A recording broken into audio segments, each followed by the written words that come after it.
ko e ua misa ni he lau KAKATO e tau HONO ua i he toa e whainga ta alahi pia mo e pouri ke funga e whanua.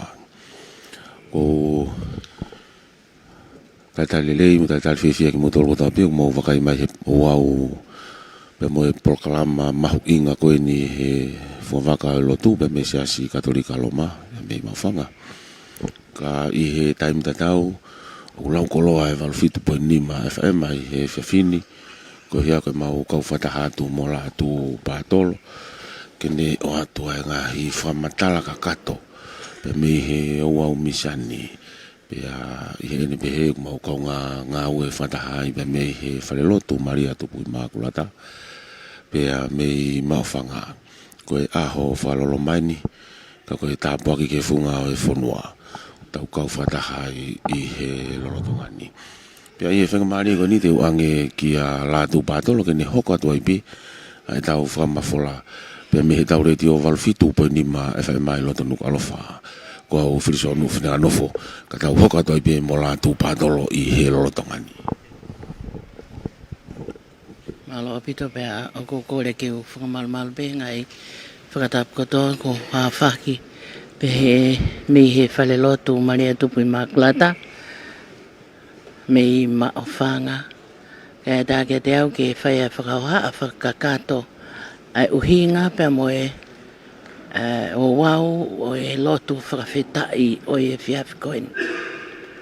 Isa he manatu ke aho tānima o SANUALI ua noa ua ua koe taimi tatau pe eni ai whakawhi mau taki mo tai toa e la a pena e hoko ai e whaingata a ke whonga o e whanua ai ba ai mo ngā whi Hunga-Tonga Hunga-Ha'apai ai oia ue mo e whakafoa ai kakai kai ke nau ilo pe koe hae mea te nau whai kai Fakafeta'i pe ak maurea whakataha he whiawhikoeni pe mo e palawhita ko ai sea neongo ku te eki au ki homau ele lo harea ka kua ke mea i eiki hono kotoa koe kāpui ki mautolo i a motua kua ke hiriwhaki honi maa ke te ki mautolo ka pau te mau kaka ki he langi pe ki he lolo whanua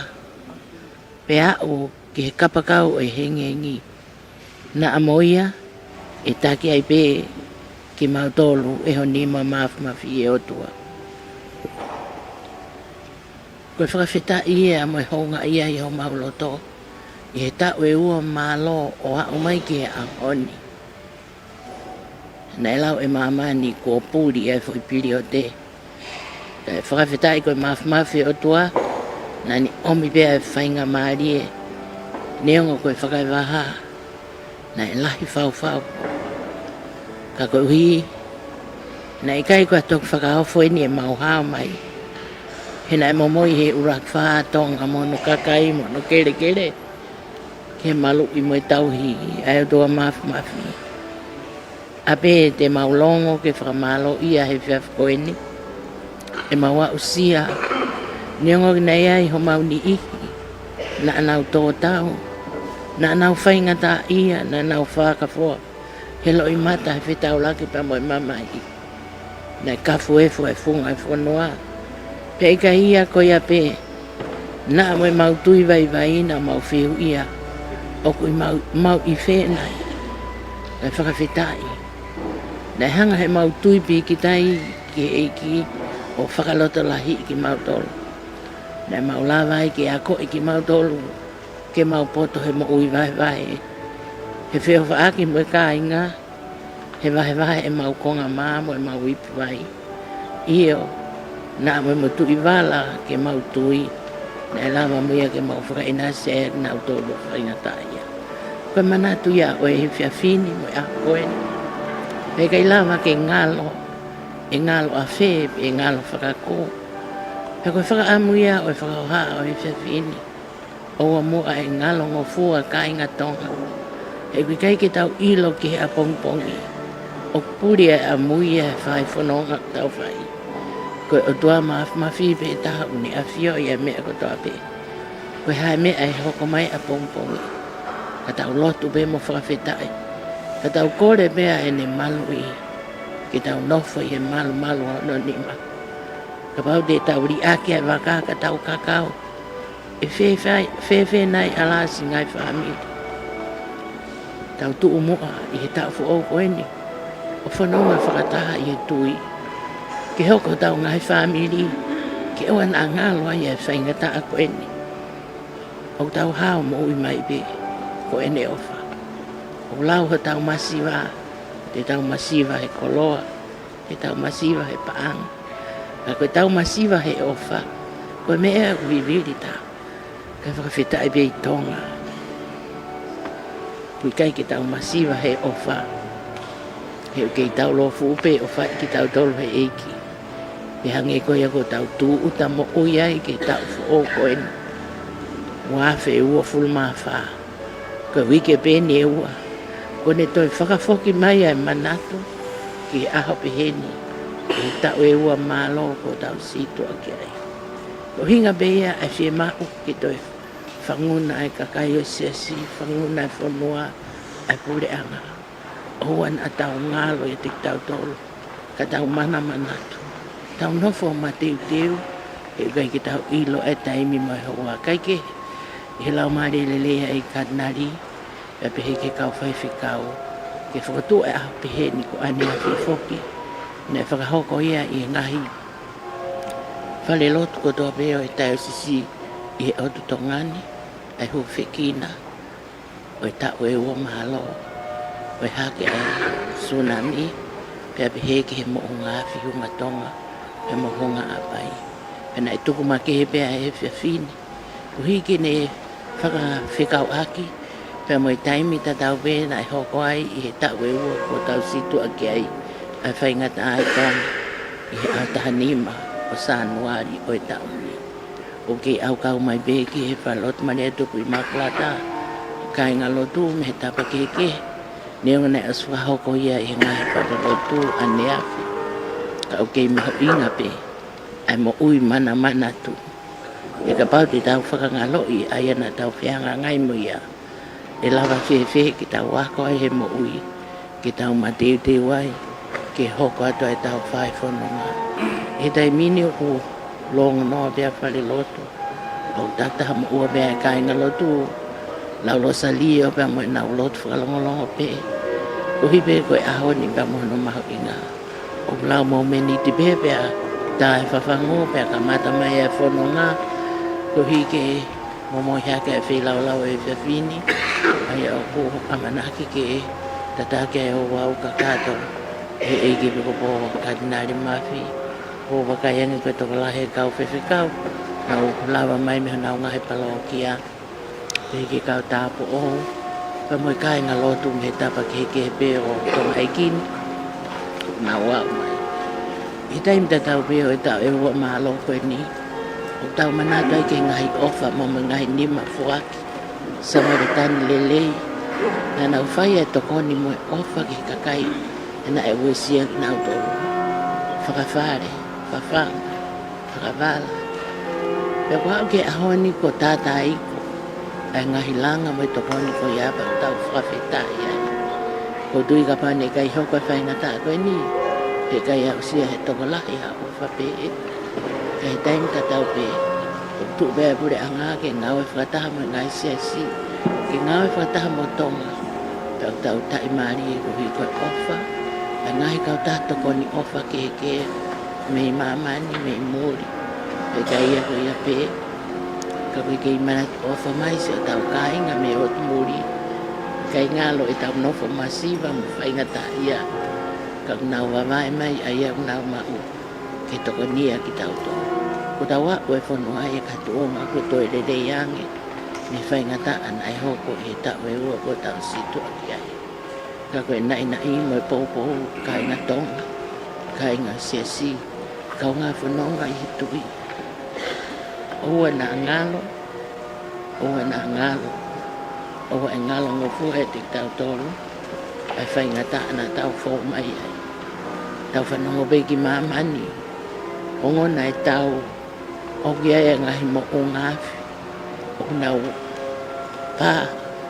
o kia ngahi a whaa, o kia ngahi pēa o kura. Tau kore pe mua ke iki, ke tau ke imalu yana ni malu. Ka e ha whaingata, e ompe mua ho tau whiunga, o tau wang o tau waiwai. Ko lotu ia o e whiawhini, ko hapai haka tonga. Mone lau he kau poto me kau sanisi. Na nau pehe koe ki whanua si e ni ko puria ko more. Kana tau toi pehe awhanima e ki. Kono moonia i he wakai mai a mamani. More mo whetu utaki. Kana tau pehe ko tu usi ki tau dolum he toi ngai mamani. Ka tau ui kai. Nai omi pe koe Fakamanati ka tek tau tolu. E tau ma teu ki ai. Nai kau pe whakai siasi e ngai toko ni ofa keke. Ka mga ngai fuaki. Ka nai makatuunga pe ia. E ngai ofa nai fuaki mai. O whakahau atu. Mo toko ni ke kakai. Tai mini ko kamata ke whono mai a FALELOTU. Pe koe tua e a ku uha pe mo e a moko mo. Pe a koe lau maari e ia o e whiawhini. O kua ngoi e taha ko ta pehang e koe a kua wakai atu ki ai. Hai lau maari e o e iki. O kune i heni o kune kau whataha mo kua tonu. Hei kai more tai aonga. Ai hapai nima e toko lai o kore. Ai malui. Ai tauhi. Ai ofa e o doa Mapuna whia. Te rea hono kakai. Ang maru rea whakataha pepa mo e rea koe whai manawa a wha. E se su. O ku mau whalala kia te koe. Koe mau whalala ene ku mau hene ai ahoni. Ke mau Fakafeta'i atu. Ai mau haa mai. Ke mau toi Fakamanati ka te mau toi. Ai me au totoan ke mau whai. Neongo ko mau tae maari e hangahi lelei keke. Hui koe ngahi ofa mo tokoni mo ngā ue e whakatamak koe ni. Kana makatunga ko toa pe mau nasi a imba ne whau mai. Koe ofa pe a whiona. Koe au pēa e ku wakaiange ke FALELOTU. Are u ki i toloisi pēa e taimi mo e tae whakangu. He u ke i holoi tonga pēa e kāinga lotu. I he nao mea mai i he whiawhini. Ko wakai atu kia ni i me ngai palokia ki utang nau lava mai mak nau to. Ke kau he whakamoni o e whiawhini. Ka ko hi ko mea katoa pēa o ku mahu inga. Mang maoni e rea tonga. O ku holo misi ki he opapa. O ku lava mai kakai ke whae whakahounga. A Fakamanatu. Iyo. A whakamau inga i ai au sia koe ni. Au sia he kai ngalo i he loto toko lai. Nak moki mo tolu kau tolu reke rea kau mo mea mai me apina. A whakafoa mo o ia we. O e whiawhi ko ia. Ko ha mea au kohoko. Ak mo tolu e si kau whaingata ia na mo e moenga mamai. Koe manatu ta tau pe. Ka he manatu ko ia he kai te tau nofo noa. Ka kua pau pe ke tau whaihanga aue. O na tau whakangaloi. Ai whaingata. E whaingata ko tau pe tau fōu mai ai. O tau ako ai a mea lahi e mo ui. Pe ka ia ko ia pe. O pure a mui ia me te tau tolu mo tau ilo. Whakangata e ilo e tangata. Ka koe tau whalala kia te ia me tau nofo ma tiu. Hoi mooni. Hoi kai lau whanau ai lotu pa moi kore. Moi hapai au tau whai hake. Kai kehe. Ko whakaonga mai ai whawhangu. Hui ngāke o teu hikwhi lau e whiawhini. Kako ku wakai ange ku ma opo. Ai kāinga lotu me he tapa ke kehe ngai palokia. Ko nau lawa mai ki ma whangani ke Moimoi whakataha ai whilau misa o e whiawhini. Ai ako wawen peke kamata mai ai whanonga. Pea o kuongo Malia e whawhangu. He o kei hoko mawhana pe lava e wiki lotu. O kei hoko pe lotu i tonga i ngai aone. Mo o tau taimi ki tau whio. Mo maua e tāpua kia e ki. Ko kamata ai hiwa kamata ai whiawhini. Teu mai ai whanonga ki mua.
I he hua whae tamai, bea moe alo, moe lau maari e maani oni.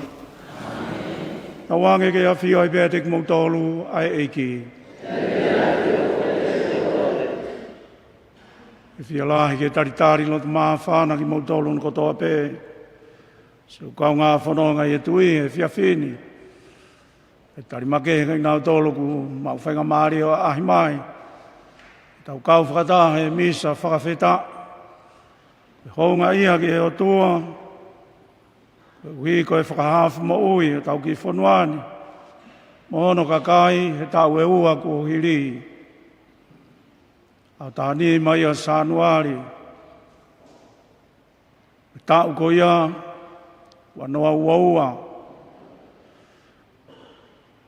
Paupe ke tau hanga o to loto. E koe huinga e me tau mua. Whakahoko e tau koe ni, mo e tau kotoa ka hoko mai. I FAKA'ILONGA'I, o mbehe o tuaha tau toha. Whakahawhi e tau mo ui ka maa tau whanuani. Leo nge tau lo fōu pia. Hā lahi whau e mālohi e. Pā e mō ngāwhi, Hunga-Tonga Hunga-Ha'apai. Mamaloa te mautaimi ke mō whakataha mai. Ki tau whai e Misa Fakafeta'i o e whiawhi koeni. Tau mana tua make hea ki nau tōna e uesia. Tau kei whai e langa hake mo e. Whalele i o e nofo. Tau te whira ki nau tōlu o te mua, o te lulunga. Hatafu, hatata, kanau pōlu. E ke whunga whanua. Tau kau whakataha mo ki nau tōlu, manatu kia ki nau tōlu. I lau maari e, kau mā i mo oni. Koe anga halape ki tau tō si kau ngā whanonga. Kau tāri koe mea vai ki tau tōlo ku tau i he ao, e mafi. Mo i aku whonu e whai whakatu hilahi, mo i whai mesi. Tau kore ke ne tokoni mai ka tau e tau kau ki e misteri topu tapu o e Misa.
wha mai alo whai o tua mawhi.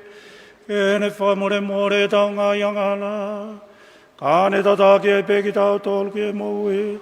Ka e ngāta.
Tamai mafi a maue ki ko Jesu Krisito. Kuo ke whakaha mai e whungani o mālohi. Iho hapai a ke tau po wanga whato ki lalo Nasareti. Pea ke ngahui a koe whae o mau whakawhi. Patau ange koe whai uwhekina e whewhineni. E ome aia Jesu ke mamani. O kune no foa ki tari atu mo tanua e vanua fusi momo. Aki ene a fio mo ki mautolu. One a fio ai o pure whakatamo koe mo lau maari e maari o ni. Koe o tua pe taha o taengata pe a taengata.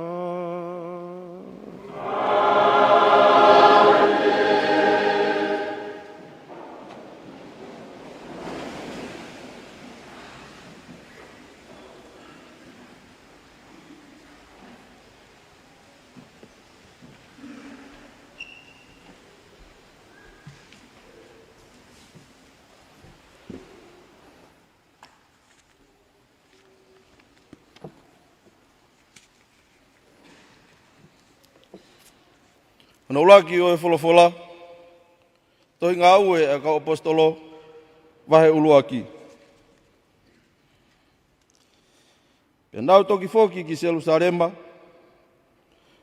mi he mounga o kui ko orive.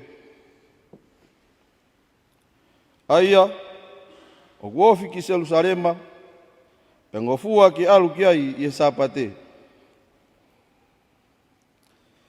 Pea kua nau huu ki he kolo. Nā nau alohake ki he loki i olunga. Aia, nā nau maunga nofo ki ai. Apita, mo Sione, mo Seemisi, mo Antelu, a Filipe mo Tomasi, a Bartolomiu mo Matiu, a Seemisi koe foha o Arefiusi, mo Saimone, e kautaha mamahi i whonua. Pea mo Siutasi, koe foha o Seemisi. Ko ki nau toluni ko toape, na nau whautu mauku e nau lotu o loto taha. Pea ai moa kau whewhine, kai umaa a Malia koe whae a Jesu, e mono ngahi toko ua.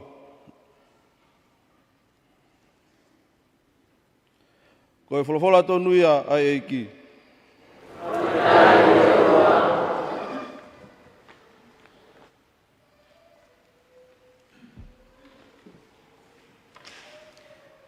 Sa me whetare aki, raki sa mi wela waheua.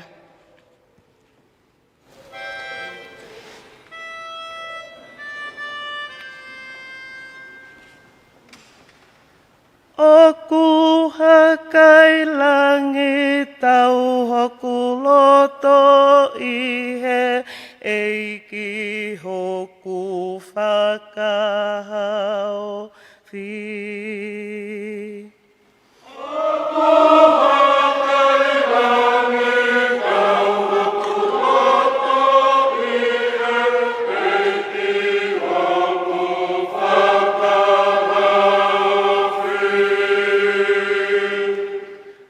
Oku hakai langi tau hoku loto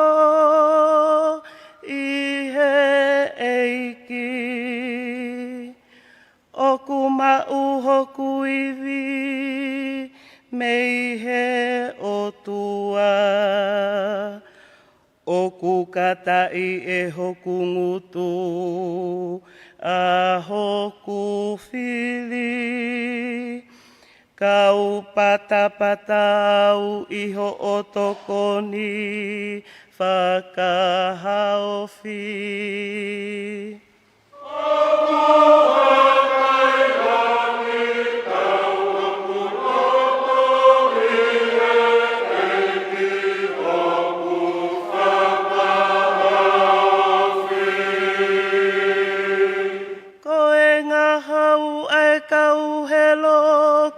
Motu motu, koe kau vai vai, kua whakawalaki nau tolu i he malohi. Koe kau tuu malie, kua pau ke nau ngā ueke mo ui. Ka koe kau masiva, he ikai ke nau toe ngā ue. Koe waifi paa kuo whanawhanau ia, ka koe waifi whanau kuo paa ia.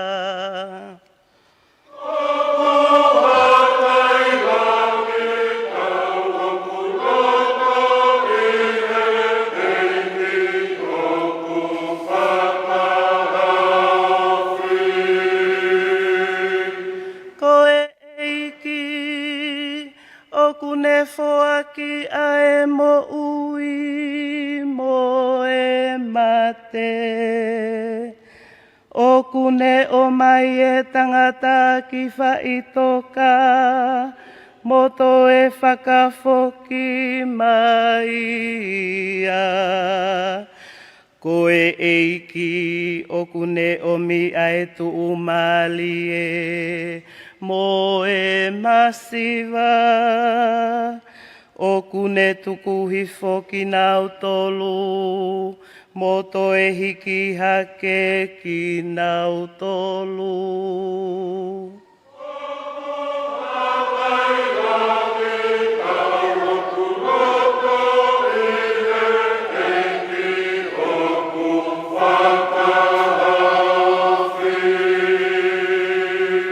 O kune hapai hake ai anga whakato ki lalo me i he fu. Me i he tuunga e fu, o kune hiki hake ai masiva. Ke whakata utu ki nau tolu mo e kau hou eiki. Ke foaki kia te ki nau tolu hataloni langi, langi ia. O ku hakai langi tau hoku loto ie, eiki hoku whakahauwhi.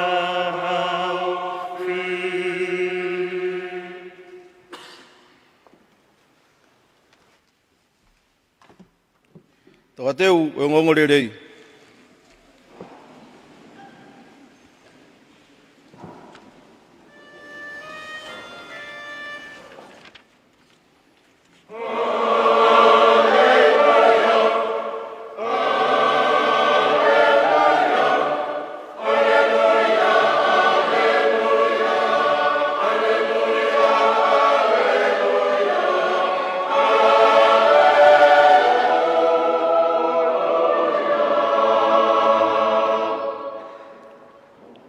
Tāpu e kina e tāpu ou ko Malia.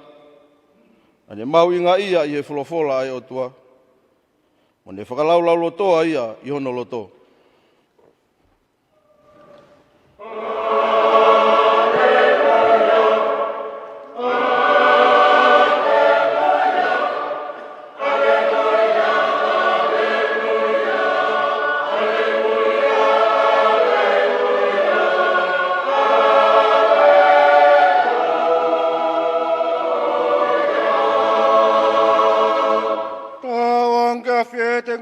Tolu ai eki.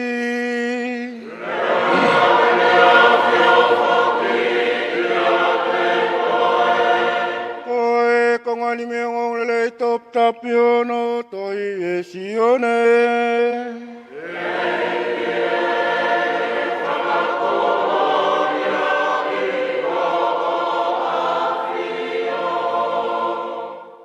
Sione, ko hono hongo fulumahi wa e wahe.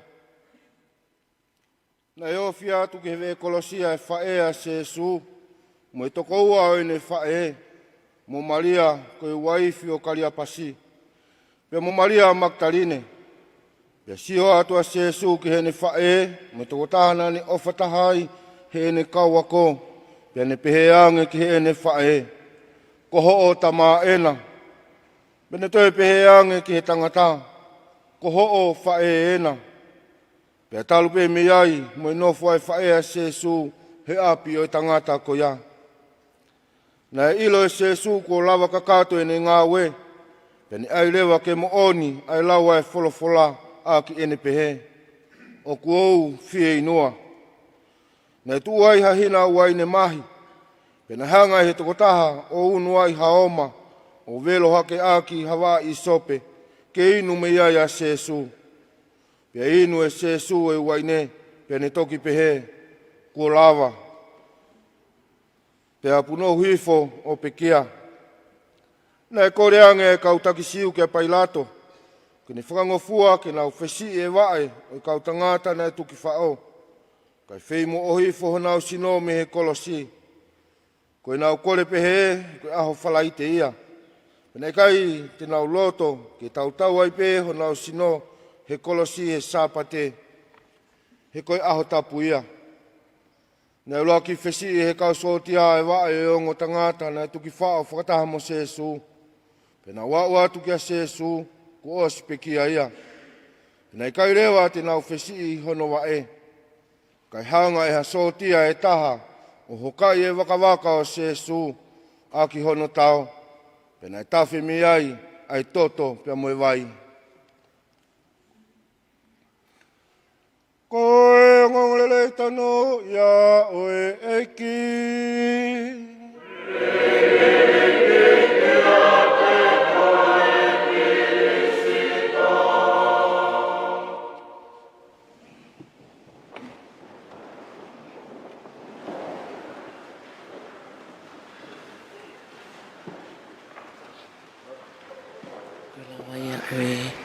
Ngahi fola ko le son uluaki to hingawa ka apostolo vai uluaki ko same ko tatake ka wiva raksami wela vahewa pe ko gospeli no fai sione ai dai minio ko amanakia to ke to kolo ha va ta pa ki va me eke po I he fiafini mai ka Latu pe ke te motol o mo me mai pe me apina.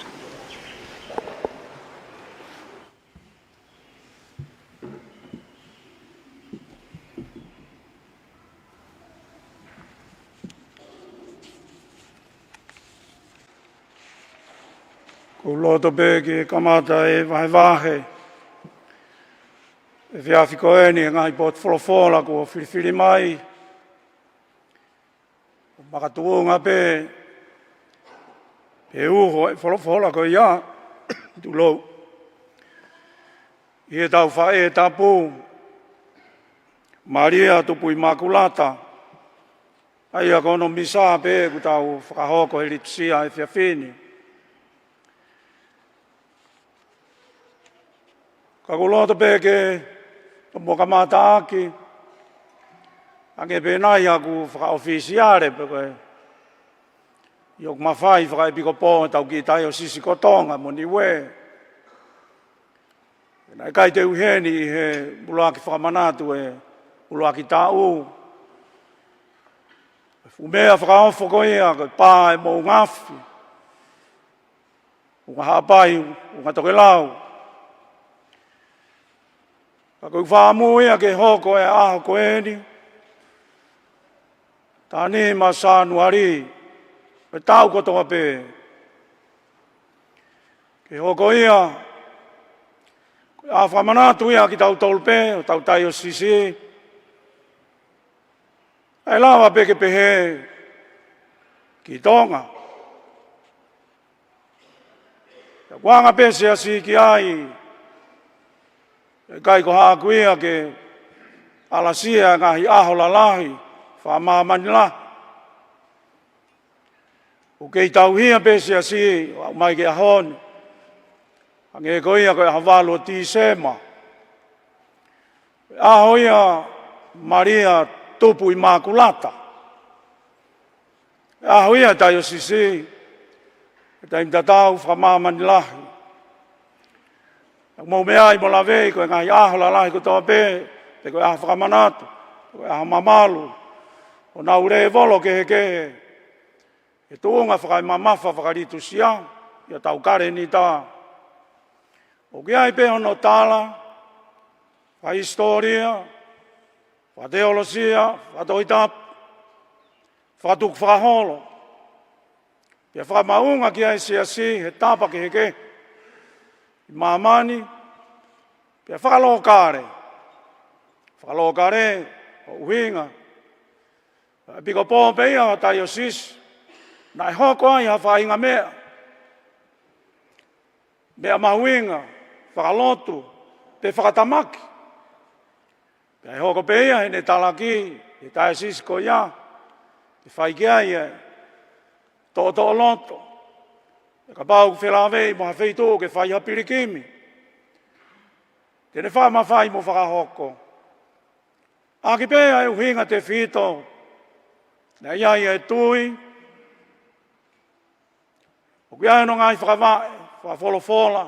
Whaka e tui. Pia ke kāwai ko maunga tāpu aki.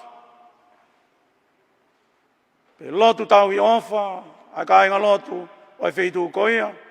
Pe koe whaka mamani lahi. A koe uinga ia tō e whanga maari koe ni. Ke hoko e aho koe ni, koe aho ia. O tau ki whonuani, o tau ki tai o sisi. Te lawe koe ki aku mawhai aku ke ngai. Le volo whakapureanga. Whakawhonua. Ka kou talaki pe au heni koe hui ko tau ki whamiri. Tai o sisi o tonga moni ue. Pea ke mamafa ki e tau whae. Pea kou whiri mai ai ki kaweinga. Tau anga toa pesi asi. Ngai haa Maria. Pei tu isi apani ko Nakita.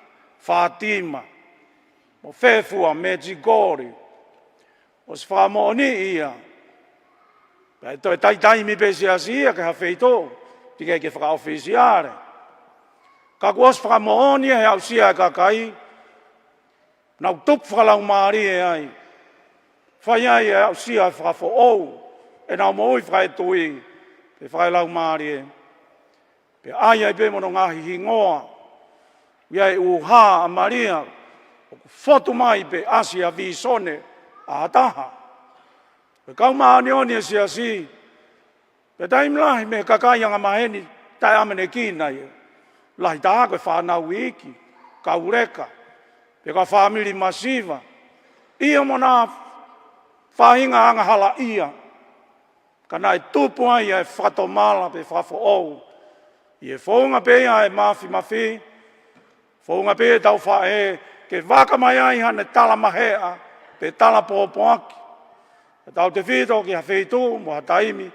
Na iai ha whainga taa makehe. Au ila kotoa pe historia. E taimi na oho fia si asi. I ulope, e ngai senturi ki mua. E hange, ngā ehu ke whakaauhai. Ai uho si asi. Taka taima ke hena e ui rewa, si asi. O whai e lotu, whai e tāpa fōa, whai e kalanga. E kau maoni oni, te te pū ai, e tau whai e tapu. Te te tauhi mai ai e si asi. Ai ngahi aho whakamanatu ko ia. E ko ia e ko mai be ki whakarea koe ni. Maria koe kuini o whakafo ou o Tonga. Maria koe kuini o whakafo ou o Tonga. Au ilo ko tonga be. Ko tāwe ua nai pe tolu ko hiri, ko tā haia pui toa. Whai ai whakakaukau ke whailonga i makehe ki aha koe ni, ko tau tai o sisi. Nē ka māta whoki, he wanoa. Ai whotu toa, ai si, tau tolu tongani. Ke whai ano lotua, i e taha pe ngahi whaunga lotu tauhi ofa i si, tau ui koe novena. Ke ngahi novena ko te whitoko e aho e hiwa. Novena loloa taha, koe omi ai pehe au sia kau maoni o ni, aho e tolu. Koe kamātai ni ke ngā e hoa māmani, i e COVID i taha hiwa. Kana tau hao mai pe. Wanoa tahi, e a mai ki wanoa, e whai e whakaukau e motuani, pe uki ai koe e tau whanonga he aho e tolu. Ko tui o kei manatu, pe rie pe ki ai e tola. O tau whanonga i o tau whamiri ka tā sisi o tonga, e aho e tolu, o whakatatau, ki e taha koe ni ngahi te whitoi o waulotu, tau i ofa e si. Ka koe ne kalanga hono re o, ke hue kina e kau maoni o ni, ke nai makehea e tau whamamafa ki a MALIA. Ke nai osi koe aho tolu, na tau kamata whoki Novema aho nimba. Ke whaosi ke aho fito ti se mai wanoa. Ka nai tau whakataha mai rewa ki heni, i o tau aho tonu, u whanga tai sisi aho walo ti se mai. Nei whai ai no whakaosi e tau Novena aho e tolu. Ko tai mea ne pui tua hange kou lawe ki ai. Ku kamata ke asi. Ai maak whakaririfu, maak whakau. Te ki ai a mamani kotoa, ai COVID i taha iwa. Ia kui ai whakatau ange e to'o mamafa e mamani, ai COVID taha iwa. E ko ai tene ilo, te iai hato e COVID. Pe ko hatoi whainga, maak whakau ke. Kai ke na tau whakataha mai rewa a walo ti se maa. Whaia e tau lotu, ia whaia e tau hō, ia whaia e tau kupui lotu ma ke si, kui koe whakatapui, koe tuku pā. Ka nāk whawhawhonga iai ki tau tolu heni. Whaia e tolu toi, ka nā tau lotu kotonga pe, koe whawhau, koe tau tuku pā, koe whakatapui, o hange pe koe ia whakatalu mei mua, ai si hene au sia, koe tau kore ke tau whae tapu. Kene malui a tonga, kene malui ki tau tolu mono kakai, te whito he mahaki wharirif koe ni, ene kamata kene, unu mai mo ne whanonga mai ki o tau whanua. Koe uega ku lawe ki ai, ka pawe eke a te whitoi whehu i te whito he whiawhini. Ka haka e uhinga. Oi ki whamanatu koe ni. Oi pāe mō ngā whi. E atani ma SANUALI. Ke mau e tari ki ai si kau ngā whanonga. E mau e pui tua koe ni kou talanoa ki ai. Te tau mau e atau toi ata ange. Ai koe na tau whakahoko. E tau lotu whakatapui. O kumake he whoka MALIA ki o tau ki tai o sisi. Koe visone e kau misinare mei mua. Kau misinare, kau taha MALIA. Kana na wanga rewa whakahuafa pe o tau ki tai o sisi. Ki e taha e ngahi kakala. O e whiwhine o whakatalu ki ai. Ai au sia e si. E mire ni me ni hono ua. Ke whahuafa ko i MAKULATA. MALIA TUPU i MAKULATA. Kana tau whaia e lotu, whakatapui. Na tau whanonga mai pepe toki hoko ko ia e pā e mō ngā whi. Pā e mō ngā whi, tau whainga tāi ai, o te whito ke ngai otu moto, pēki si o tau kāingai atata. Pēnei ue sia ko toa pē e whanua, tuku ke he fuefu, kā sia e ngai loto whare. Toki hoko mai ai pe COVID, mo manatu le pe ki ai, koe ke umau e aho. Honga mai ane ti o, kua au mai COVID ki tonga. Na tau ke kau pe lau e hao mai. Ka tau no whai au sia. Foi tā e ua. Koe mou ngafi, mo e goviti. Ka tau whanonga mai. Ngai tau si pe me iai. Ku kamata rewa pe tau mai ana e tuu ha taimi. Ai ngā e hu kehe i o tau mamani. Si kau ngā whanonga mo mea i pe mo lawe. Ko pau peke whakakau mai he si e ta whakamamani lahi. E kai ke tau loo kāre pe. Whamamani lahi pe. E hui ngai fo irea koe katolika. Katolika koe katoa. Universal. E koe kua mai ngai pui tua whakamamani lahi. Ke omi ki he ata koe te whitoi whehui, koe haa koe winga e aho ni. Koe ki mea pei aha tonga, e lava ke tari pe he ai ni. Koe ki mou ngāwhi pe boi ki pā i tonga. Tanai whamamani lahi. Ko lau e mamani ko tau pūri. Ko lau e mamani lahi, laka ngea Hiroshima. Pe ka futoni piriona taina maiti, pe koloneiti, pe pulu kōkō, tapu modoro. Kos whamoni ia, lahi ange fumena e hoko. I Hunga-Ha'apai, Hunga-Tonga. Kono whakamamani lahi ia, oi mea nai hoko, ka tau kei mo ui. Pea whakaota ki ai. He kai ki tau tuku noa, he kai ki tau tō mama. Taim no noa nge koe whakalawe lawe. Ko asi mai rewa a nge koe kua ki he aho ni. Ui e tui tapu, whalakiko. Si Latu toko taha e Vatikano, he whakatapu e COVID. Pawaki mai e tau Lucia, Ukraini. O kia hio tau kāinga i esiasi. O kia hio tau kaunga Karistiane. Kau mao tau whahinga e tangata. Toi ui e tui tapu. Whai mo e ki Lotu. Nai ui ai mo e tau ki Lotu heni. Tau whakataha mai. Ko tala noa ki ai e koe toi uki Lotu heni. Kai ngata pē koe tau honga ia he tau hāmo oi. Ka ko haitene ilo ai hoko atua. Kau ngā whanonga. O kwas whamoni. O ki ai tau kau visone. Ui koe kau mistike siasi. Ko nā os whamoni mai. Ko os kamata. Pia nā os kamata mai pē ngai tau koe. Pa te ulau. E pae mo ngā whiko e konga ia. Oi kamata. Ai ha. O kui whakapapārangi whoka chastisement. Kau ki ongo hange eu ki ongo pē koe. Tau tea i tō kua. Koe anga hala mamani. O kui ai pē kaunga ki ai ai mōni koe ia. Ka koa mai ane fo i rea o ki ongo le rei ange. Pea kei whakatohi tāpu pē. Koe whafo ou. Ka tau toi kalanga pē hue kina pē ai tau whae. Koe kuini ai whakafo ou. Koe ngāwe lahi koe nei whai he pāe mō ngā whi. Nea ngai whakafo ou e ngahi. Ngā o tō tā whetongi. Langa me ngai whare. Kei whai e ngāwe pure a ngā. Kana kaua e whakafo ou e ngahi whare. Tawhi e fō.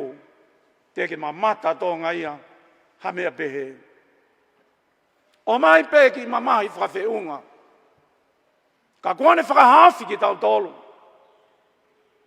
Ka kei hoko atu.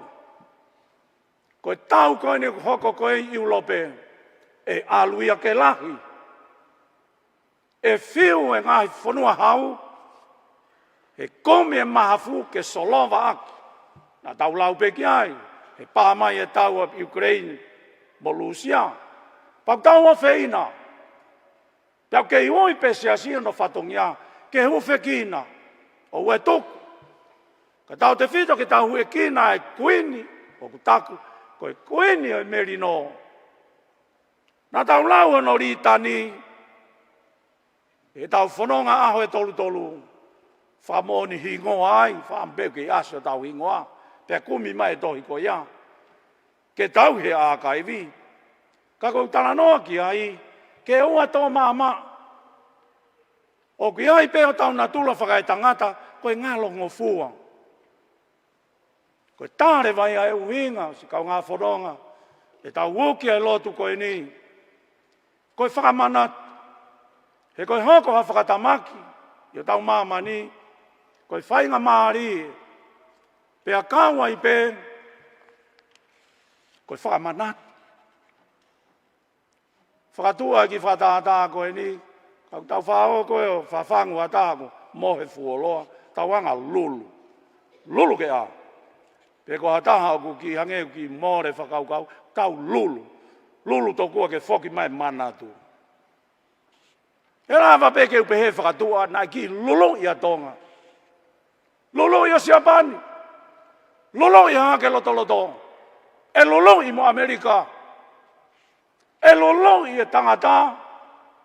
E uauhanga e ne fielahi aki hono mawhai whakae tangata. Pe ko hono toi whakarea e taha. A ene mo ui ngalo. E ko tau a awhi ngofua pe ia. Ospe ki lului, ngalo. Ilo e mo tolko whaafolau. Tupe ia te wakae ma walu koe ki tungua. Loloa te loloa, ki ture te ture. Kone pēa ke pētahe, toko tahe kau folau. Koe ko tungua e ku asi. Kua nge ko ku ngalo na ia e ki loloa, ia e ki ninimo. Kua tuha ko helu ho nau ulu. Peka mata ke nau ki sio ata. Koe hui ku tani matu pou niu mpa tere mei. Tungua ke mau atu. Whakatua e talanoa. Ka pia tau natula pehe. O speki lulu i koe tau tolu koe i he maunga hafi. Kua nge tau back to normal.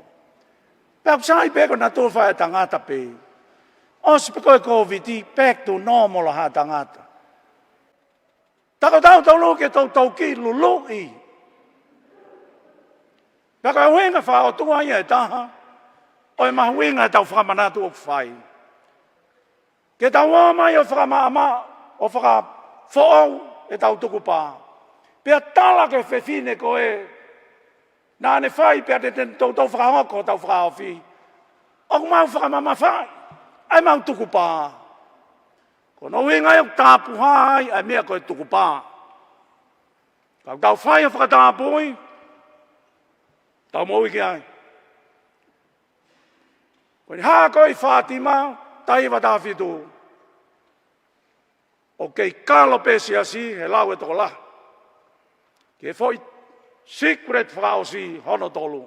Fu whakaririfu ia. O ku lawe tonu ia ke Vatikano. Lawe tonu ia ke tui tapu. Amore, te uatu pe hanga tonu. He koe mea hanga tonu pe ia. Ka ia hatala me he vani. Whai ki ai.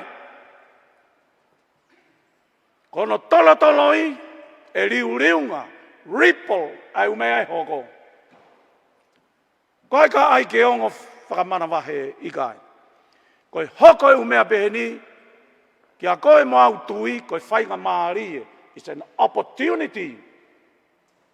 Koe whainga maari e ke ha uluaki, e tau ilo koe mo ui o whono no.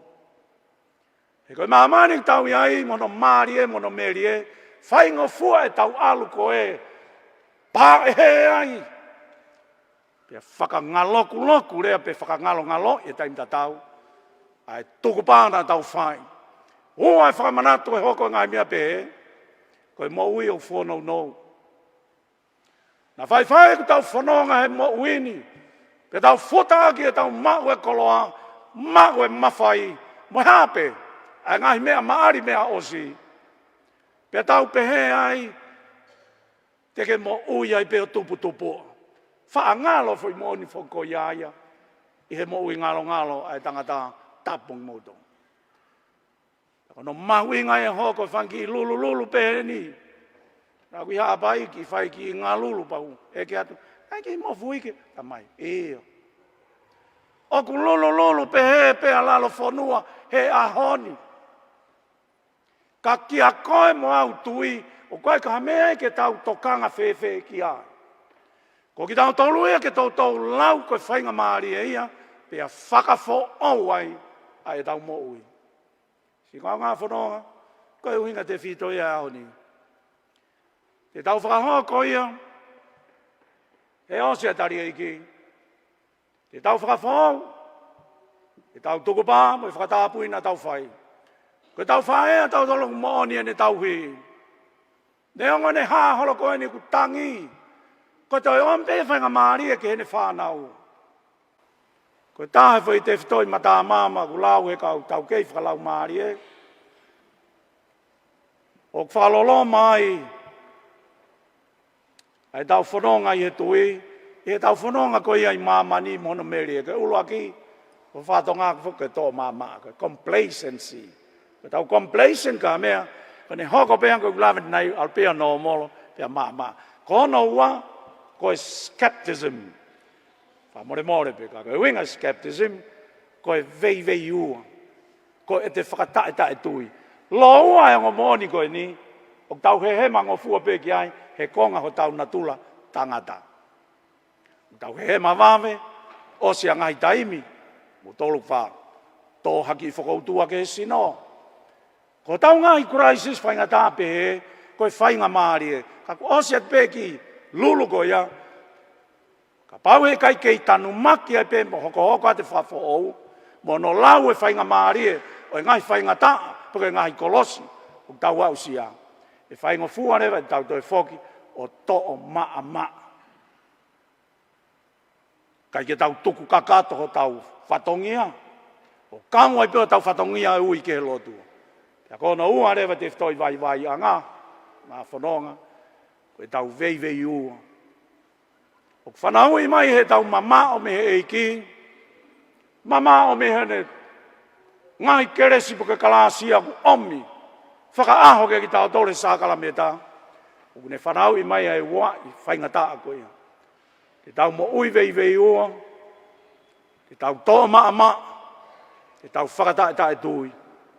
Ka kono mahu inga ia. Te whai e ki whakafo ou, koe konga e tau lotu he Hunga-Tonga ia e whiawhi koeni. La vai e tau e ua. Hoko e whaingata a koe tau ki whanua. E whakawheta'i peke o tua. Tau kei mau pēa mo ui. Whamalo atu ke ni iku la mamai. Ane awhi ane whai ai ai. Lotu e tau ngahi palo kia. Ke mau e toko lahi taha tau ngahi palo kia. E tau to'o mamafa. E mahu inga ke tau tore tau mo ui. E taimta tau lewa e tau lama mai he aho ni. To tonu ina e hoko ai. Awere mai tau whakakau. I kai ngāta pēa ki tau tolu e hoko ato e whanonga. Ka tau hanga hu whekina a mamani. Umea koe ni ku hoko. Ai tau koe ia ku hoko tonu. Ke kolo tapu. Kolo tonu ia. Alo ia tau whakamo ui. Ai kei mawhana koe ni o tau lau Malia. Whakamanatu e tupu tangata. Whetaak. Lingitot. Whakaririfu. Pai ke ilo e hatangata pe solova fefe. A ko os famoni pe ko e konga pe ngai mea. Na o sirea pe kia e tau whae. Tau lahi uluak. A mai ke tau lahi ono. Wā mai ni ke whamui taha pai pe. U mea kehe pe. Ko tala loto ki ai. E kau tau kei whakalau Malia e se. E nau omi ai whakatokanga.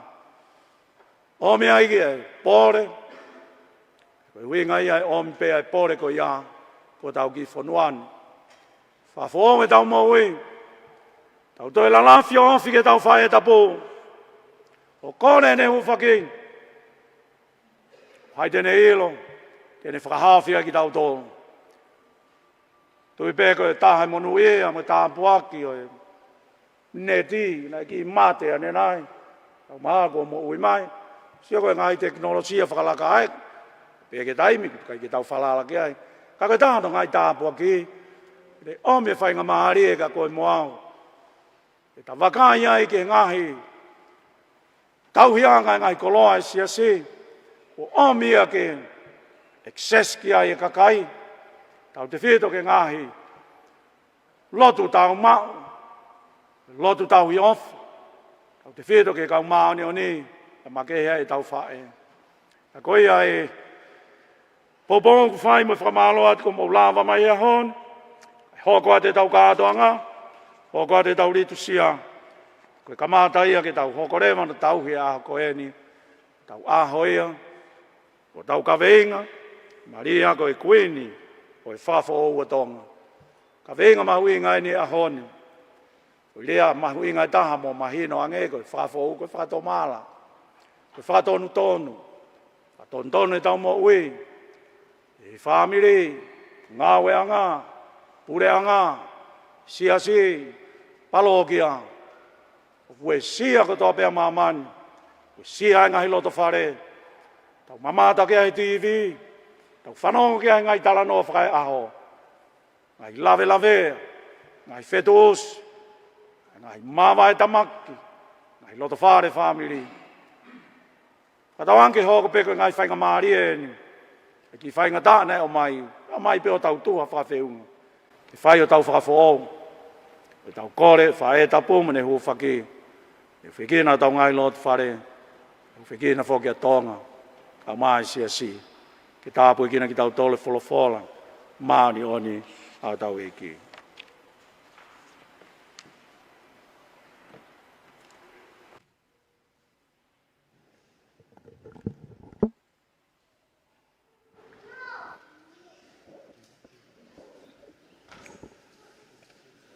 Lawa iai ko ngā mahuinga o i pia koe ni ka koe vai tāpu aki pia mo e toko ni whakalau maari e malanga whaka eike o i pia pini e na e whakakolo ai e ke piko pō akina tōru na nau i heni mok mau tōru mau mea mai me apina e ka veinga Maria koe kuini o i whakafo o Hunga-Tonga.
whaki.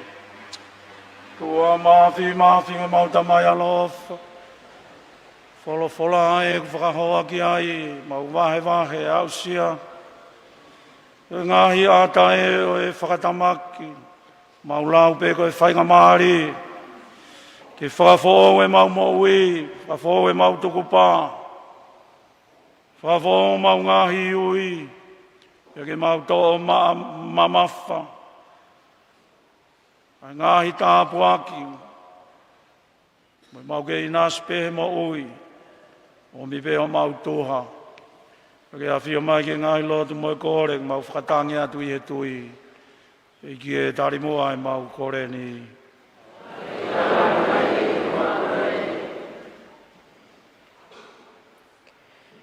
Tau huwhekina e melino i ho tau mamani.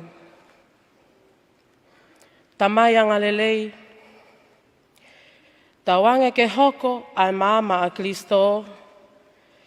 Ke ne ulo atu i ho mau mamani. Pea mo omi ai melino ki ho mau ngahi whamili. Pea moe ngahi whanua o ku nau nofo vāvākovi. A Lucia pea mo Ukraine. Palestine mo Ispite. Tawange mo melino a Kristo. Ke ne whakapulupulu ki nau tolu. I he lau Malia o e vālelei. Mo e whiofo ofani. Eiki e talimua e mau koleni.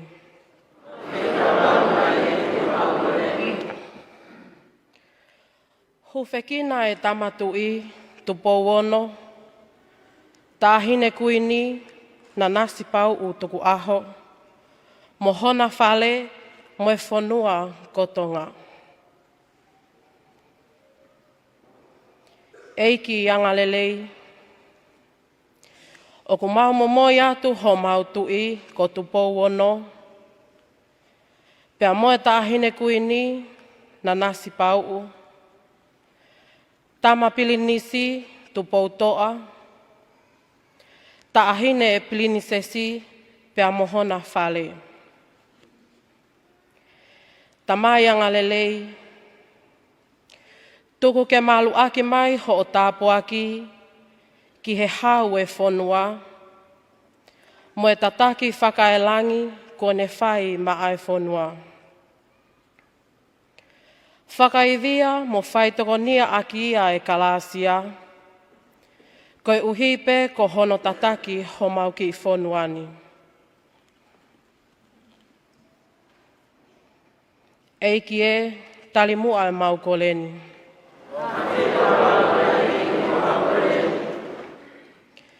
Ke tau huwhekina e tu i tapu, pea mo e kau e pikopo o mamani.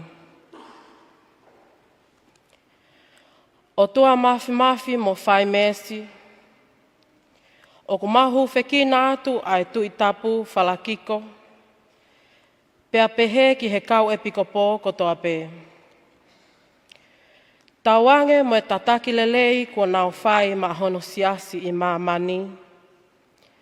Ka koha i misi whakae tau hisipi pe ma ai siasi i mamani. Eiki, ke nau hoko o hange koe kau apostolo, ke toko nii mo tataki ho o kakai, ke nau wa usia ai whai mesi ai tamai o tua. Whakama oni iange ki nau tolu, iho nau whatongia tataki, ma ai siasi i mamani. Eiki e talimu ai mau koleni.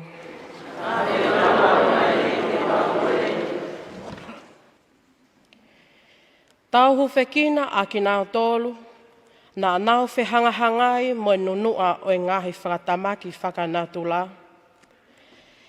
Iho mau wahenga whonua, pea pehe ki siapani, pea moe toenga o mamani. Eiki e, tawange koe ngahi hausia me ngahi whakatamaki whakaenatula. O hange koe a whaa, mofuike, peaukula mo i mo unga awhi. Tamai, Tuku pē mua ke lafi atu I he awhiona I ho mō ngāhi whaingata ia.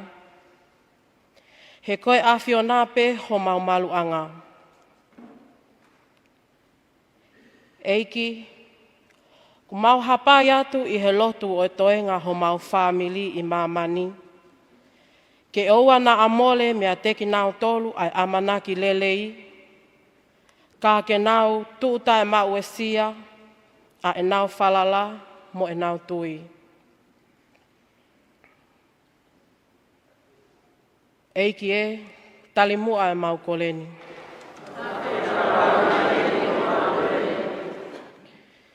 Ke tau hu whekina si lau malie, o ki nau tolu ne nau pekia he ngahi whakaingataa, whakainatula, ne inasia e ngahi whonua. Tuunga he ngahi whakatamaki whakainatula, ae ne tawhia ai e nau mo ui. Tawange mo alo ofa ai o tua mafi, pea mo ene kalasia whai mesi, ke whakatotofu ia maa ki nau tolu.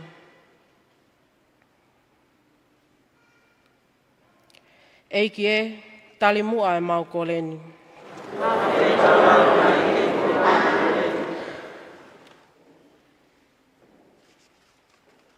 Rawa tā pē whakamā o pōpō e tau lotu mo e hu mo e kore tau whai.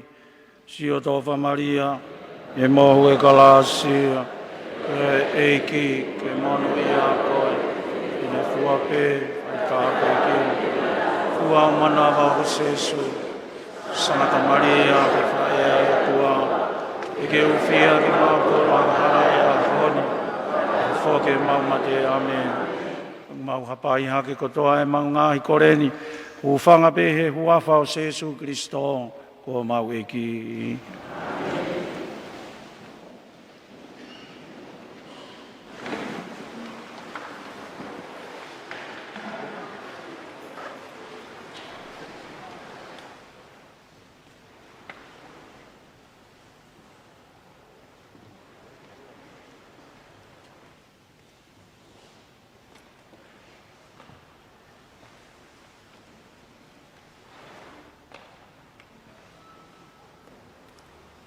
Koe kakato ia e konga ulua ke o I katoanga.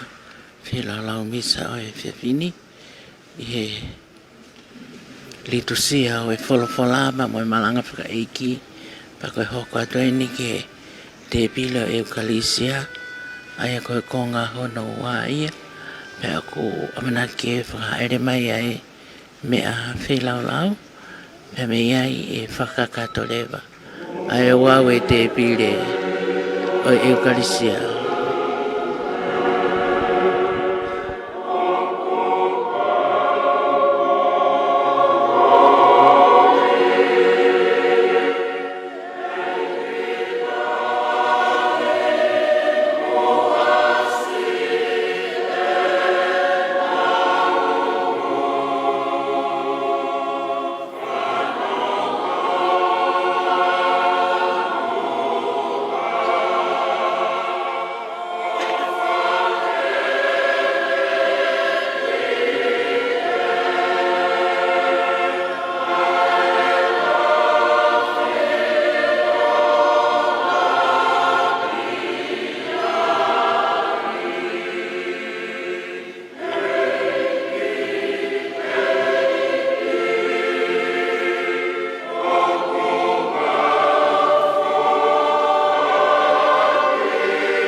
tua koe universi ni pau tua mau whaita pue kina. Ui a koe maa ku mau momoi atu ke a whiona ke fua e ka kāwha e tangata ku tō i kere kere. Ka wange hoko eni ko a maa whakamo ui maa mau tolu.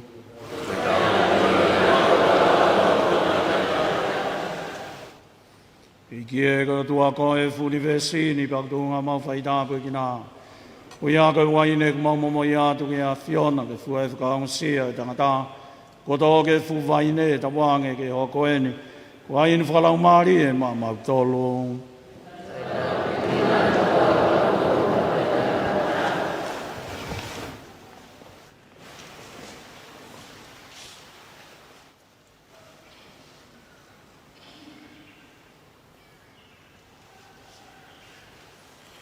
Kore kāinga koe uhi ke hoi fua e whinangalo e tua mafi ka tau tamai i e tau wheilau lau ni.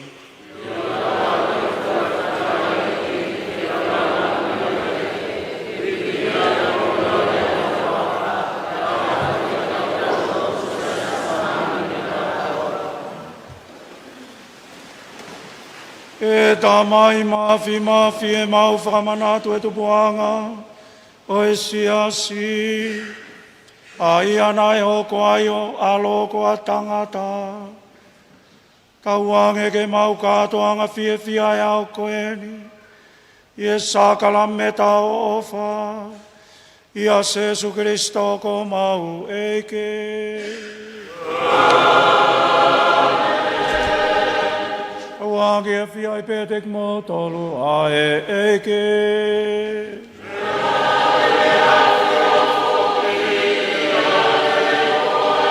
Eke hake o mauloto.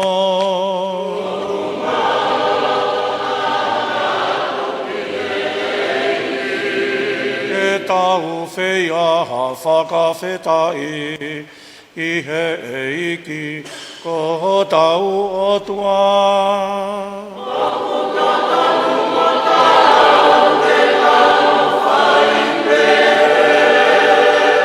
Iok matu aki to tonu mo tau bea aunga po whiunga whok mo ki mau tolu. Ke mau hanga whai me ngai wheitu katoa pe o mahamani. A Fakafeta'i kia te koe eiki ma oni oni. Tamai mafi mo ta e ngata.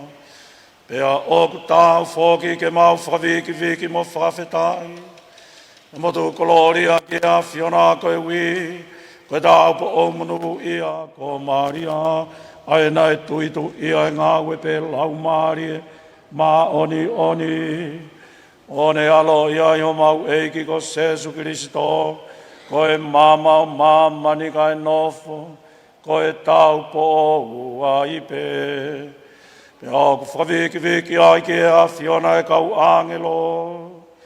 Adola sio e kau angelo pure io me kau angelo. Malohi o e langi. Kai uma e kau selafi mi monu ia. Oku nau whakalangi langi ai a whiona. Pea ko ia i kumau tau pake ai kia te koe eik. A whetau lalo mai o tari lere o maure oni. Ke mau whea i pea Fakafeta'i mau lalo ki a whiona. Whatamo ki nau tolu mau pe he mau pe.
koko e pe ai whamani oni, pia koko e pe whoke tukuanga i maani oni fua pe. Ko ia ki mau tau tāpa ke nea ki ate koe a whetau lalo. Maani oni a ngāhi mea o whani. Ai pe iwi a lau maani oni koe wikai koko i. Ko sino mai tātā a mawei, ko Jesu Christo. A mea tokoni whakalau maani e ni mā mau tolu. I e pō moe aki o ene pekia. Nā ne tō ai ai mā o ne whakawheta'i pe ane toki paki paki. O tu whaki ke ene kaua ko ngā mo ne pehe. Mou tō eni pe mou kai kāto ai. Ko hoku sino eni ai ai tukuange ko uhi ko ki mou tolu.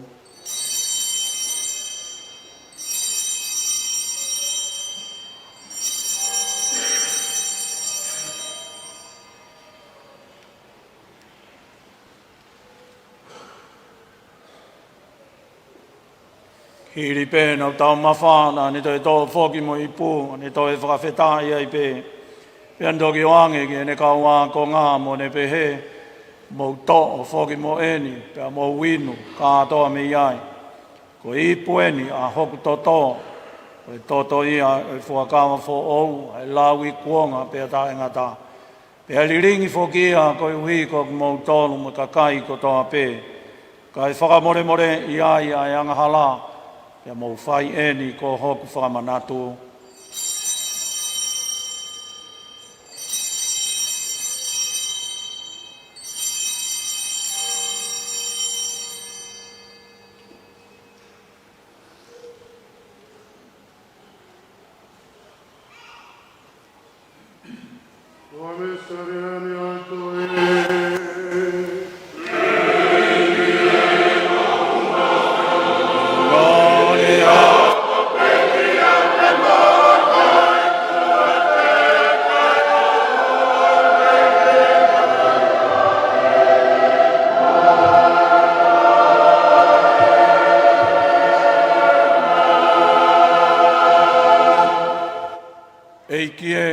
Fakamanatu ai pe kia, mo toi tuu a ho alo.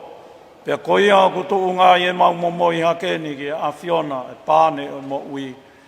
E mo ipu whoki o e huhu i tae ngata. I o kumau toi whakawheta'i whoki a te koe koe uia koe a wheitau lalo e a Fiona. Tuku mai ke mau unu atu ke whai ho tauhi e lotolotonga o ao eiki. Kumau toi kone mamahi atu whoki ke lotolotoi e te ki mau tolu. Ai ua ngataha tu ngai ngā ue lau maari e maani oni. Te ria e sino mai tātā au Kristo ku amene kina ke maukau ngā tāri whakataha.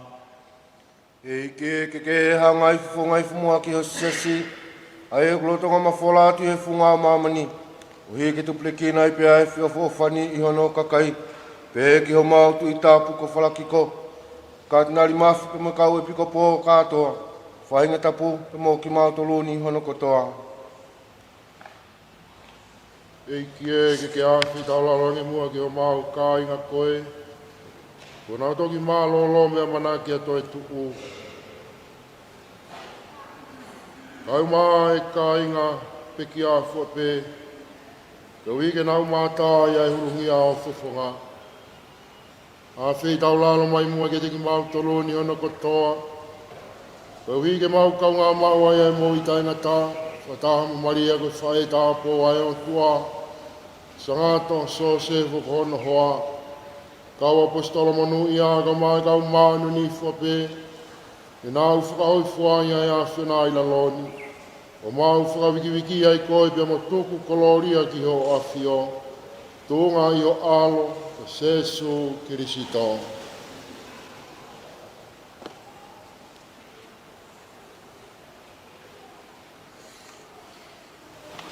Koe o he ko Jesu Christo, whata moene a whio, pe tūnga whoki a te ia ku whaia keni ai ki a te koe, o tua koe tamai mawhi mawhi, whataha moe lau mari e mani oni, ai langi mo e kolori a whakaau furi, o tae ngata pea tae ngata.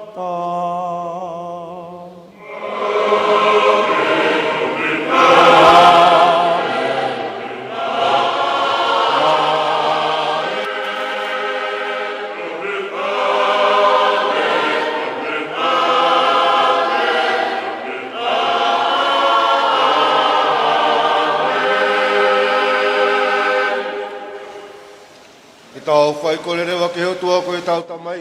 Aki pēr lotu koe ne aku neki na ki tau tolu ki hainga tau whakamo ui.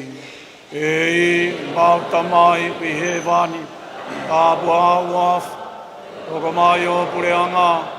Whai whingalo i māmani. Ange koe ai he vani.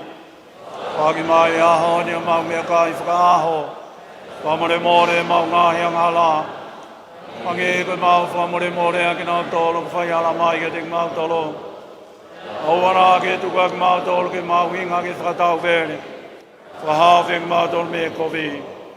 Eiki e ku mau tangi atu ke whahawhi ki mau tolo me ngā kovi fuape. A whetau lalo ke tō kao merino alo tolo tonga mau ngahi aho.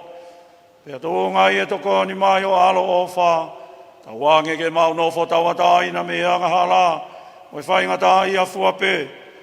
Ka mau nofo tari whake to ia ere mai o mau whakamo ui. Jesu Christo.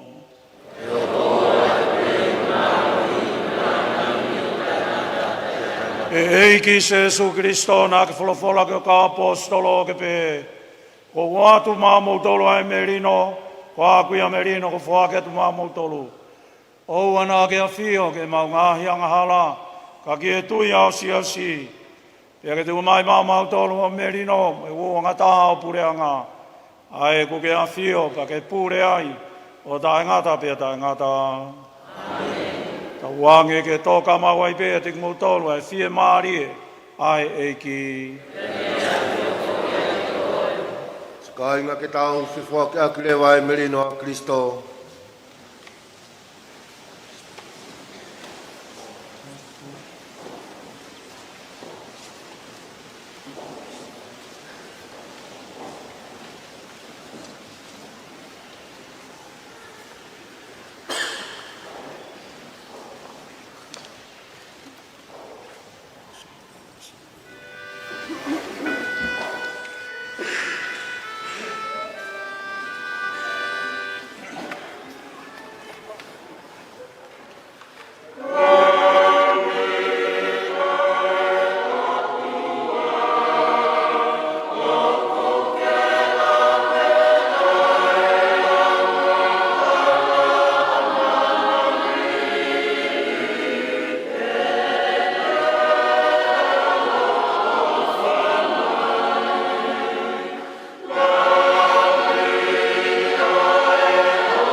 Koe ni a lami ai o tuāku ne fua, o āwe ai anga hala mamani.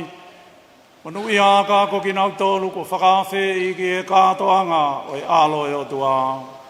I tāo ki gāni mai ke te au. Whāla mai pēpea mo i ai kui au lau mai e.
Kata ka mo mea hake ki tau lotu whakaosi.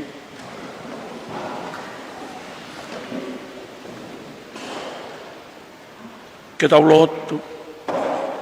Eikie wharawange ko sākalameta ko mau inasiai.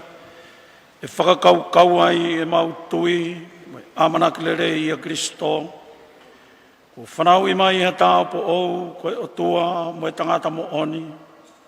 Tōnga e mālohi a toi tuu, whatawange mau au sia i a whia o kutai ngata. E mau kore beni e huafa o Jesu Kristo ko mau eki. Amen.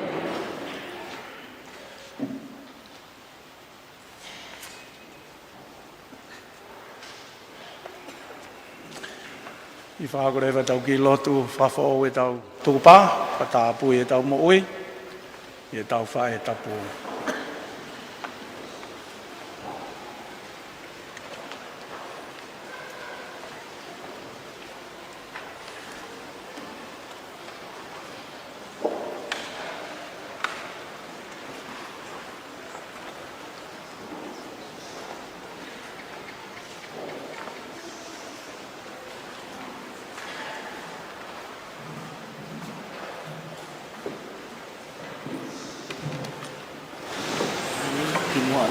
Tāpua whakaosi, o ku whai e whawhao o e tuku pā. Nai ka mata mai me ngai tau ki mua, ai au whai hono whakawhao i he whiawhini, koe anga maheni pe koe lotu ku whai e tuku pā ki whai e tau hi ofa, pe mo whanonga whakata moia, pe ku whakahoko i he taimi koe nia e o au koe ia, koe whakawhao o i tuku pā ki he kainga lotu o i siasi.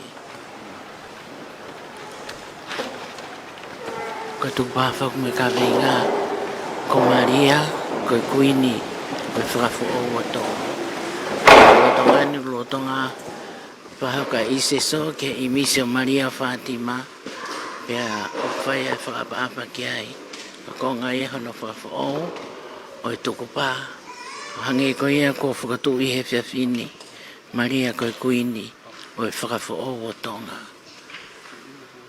Awe whalala. Awe tokanga, awe me whakaamu kia Maria mo ne hufaki ki whakawhao aki, o tau ki whanua koin ko tonga masiwa. Mālohi, whae ai manawa o wha, kuini o he wani, whanga, kakaiang hala, koeni o mau whakatāpu i atuni ki mau tolu, lota whungani maa, a whaaki atu ki ate koe, mau mo uini, wau ki e mate, e mau koloa, e mau mea katoa pe, mau mahu inga i ai, e mō ki mau tolun whok. mau tō puatu ki a te koe, a mau sino, a mau loto, a mau lau maari e, mau whaa ki a tōni ki a te koe, a mau ngāhi api, a mau ngāhi whāmiri, a mau whonuan, a mau loto ia ke maua e mea katoa pe, ki a te ki mau tolo, a ngāhi mea ko kau ki a te ki mau tolo, Te ui ke mono ia ia, hono katoa, i o tāpua ki whae. Te ui ke aonga mooni, tō ma, whakatāpuini. O iai ku mautoi whakawhoong, i o ao, i ahoni. Ngāi whakawatapu, o mau pāpi tai so, te moi mau fuatari eiki. O mau loto pauia, i whakamoni, kaim katoa pe.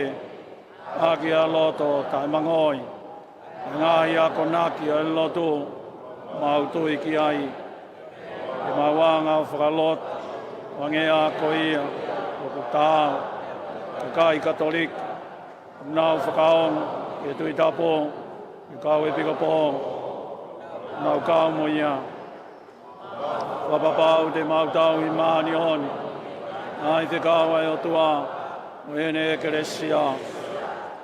Tā te whito ai, o tau i mā oni, aho e iki.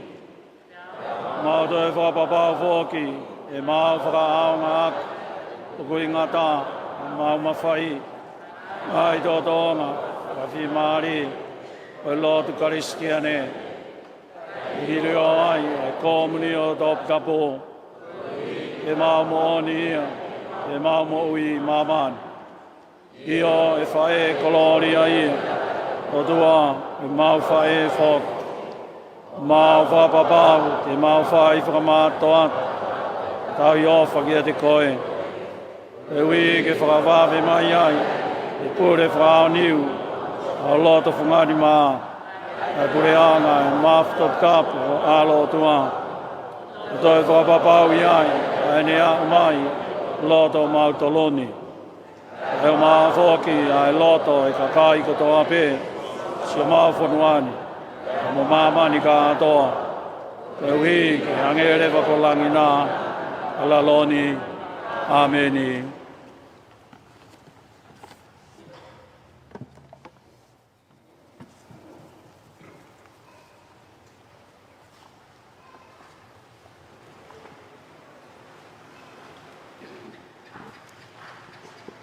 Koe la vai e whakawhao, hono te whakawhao e tuku pā, a ka ngaloto e tāsisi, me ostala ki pe mei mua, a kono whakawhao e ni e whiawhini, e lot whakawheta'i ko ia, o e tau e oa mālo, o e tau hāmai, a me he mo ngāwhi, e wāwhe, o fulmaua.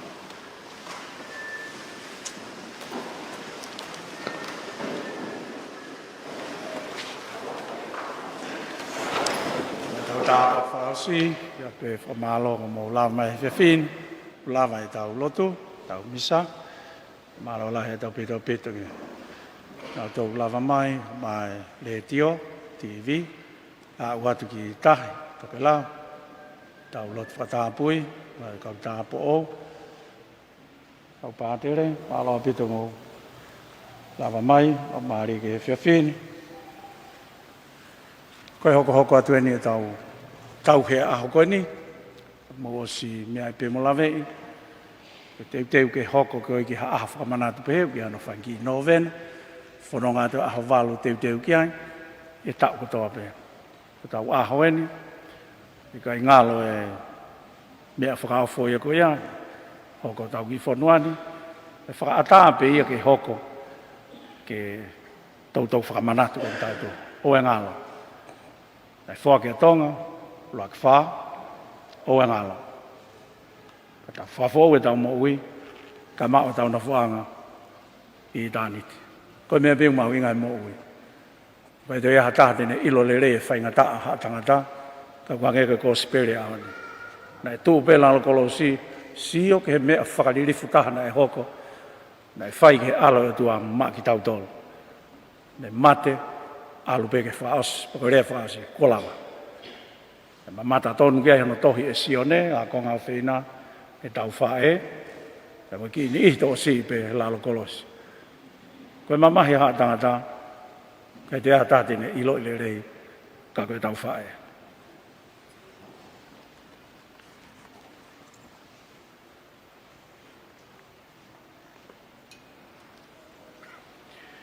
Ke tapu hae hua whae e ki.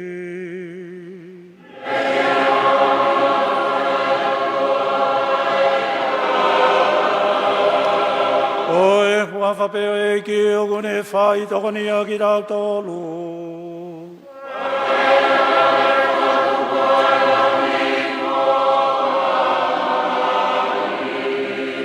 Wange kei whamai e tāpua ki ai o tua mawhi mawhi. Ko e tamai moe alo, moe lau maari e mā oni oni.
kono whakakato ia o e wau misa o e whiawhini, wau misa Fakafeta'i, na whakakato aki a e whetapa, a angelo ki a Malia. Kei kehe ko omi a whikau e whiawhikoeni, ke whamaa apopo aki a popo aki o e aho mahu ingani. E ke piko po ke sia si pe ki tonga, ko Malia, ko e kuini ia, o e whakafo o tonga. Whakatawange pa mahu whake tau whae ko Malia, na ne Moimoi ki kare vare i e hala e kolosi. Pena ne siofia e mamahi me whaingata ia a HONO alo. La vai ke tau mau toa. Pe tau mau lohi ai kau ngā whanonga. Ke tau lava o siofia e whaingata a. Pe awa nā ngalo he tau mo ui hange koe popo ake o e whiafko ini. Oa nā ngalo e whaingata a nā tau fō mai ai. Kai hoko ia ko whakawha o mai tau mo ui. Ko whakawha o mai tonga. I he loro tonga ni kai umaai ka una. Me te mau tolu kai umaai ko toa e kau whai whakahoko whatongia pa mei. Malia tupu i MAKULATA ko whamalo te ome whainga Malia ke te au. Ke whakahoha atua i he whawhini. Ka te utukuangi ka whatisonu. Ke ne whakakato atua e whai whatongia. Ka mau ofa atu ke whafonga aku mau tolu. Mo kei mana atu ofa. Kau tau leke reka ngai whamiri na ela pia. Mohani ihi pe au kei wesia. Whalala ki eiki. Tene ato e nonga ka te kimoutolo. Hoko ofa atu au pito. Whamalo lahi ki a Latu patolo. I he lau kakato e whatongia whamafola whahatonu. Pe mei mawhanga, mei he FALELOTU MALIA TUPU i MAKULATA. Pe mo e au top tapu o e whiawhini ko tau inasi ai. Pea inasi ai pia mo e tonga ko tau pe o mo wakai mahe tau re te ope ke tau pe Facebook a. Koe whamalo ia e tau ngau e he whiawhini, whakahoko ate Latu patolo, mai walufitu po ni ma FAMA. Koe whamalo lahi ke kau ngau e kau whaita, pe whakia ripate Kisina Junior, Webstar Lea Junior, pe whakia Pita Takafua, ki to taku nanga toanga i atau technicians, ko mesa ke whahamoki oa. Ko au frisonu whina anofo, malo pito mo mea mai mo amanaki kuongo lele yatu. Ka tau whoki he, ka tau whare whamafularea ki he Vikilani House, ki a Merielau Manu. Malo.